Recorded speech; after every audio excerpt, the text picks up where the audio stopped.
ఏడేళ్ల ఒక చిన్న బాలుడు మైసూర్ ప్యాలెస్ ముందు నిలబడి ఉన్నాడు. తనకి ఒక్కసారైనా ఆ ప్యాలెస్ ని లోపల నుండి చూడాలని ఉంది. కానీ ఒకవైపు ఆ ప్యాలెస్ రాజకుటుంబానికి చెందింది. మరోవైపు ఆ బాలుడు ఒక సాధారణ ప్యూన్ కొడుకు. మళ్ళీ కొబ్బరి నూనె తీసి అమ్మేవారు. ఆ పని వల్ల ఆమె చేతుల నిండా బొబ్బెలు వచ్చేవి.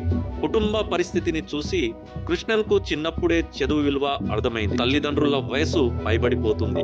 వారికి త్వరగా కృష్ణన్ ఆసరా కావలసి వచ్చింది. 20 ఏళ్ల వయసులో కాలేజీని మధ్యలోనే వదిలేసి బ్రిటిష్ ఇండియన్ ఆర్మీలో చేరారు.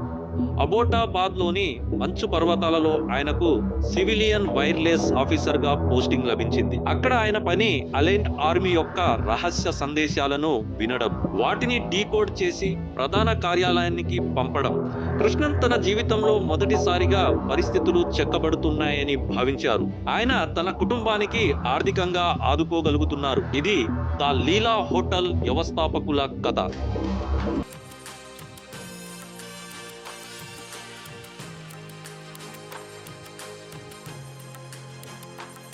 పూర్తి ఇన్ఫర్మేషన్ మీకు కావాలంటే క్రింద మీకు డిస్క్రిప్షన్ లో లింక్ ఇవ్వడం జరిగింది. సో ఫుల్ ఇన్ఫర్మేషన్ మీరు అక్కడికి వెళ్ళి చూడొచ్చు. ఈ వీడియో కనుక నచ్చితే లైక్ చేసి షేర్ చేయండి.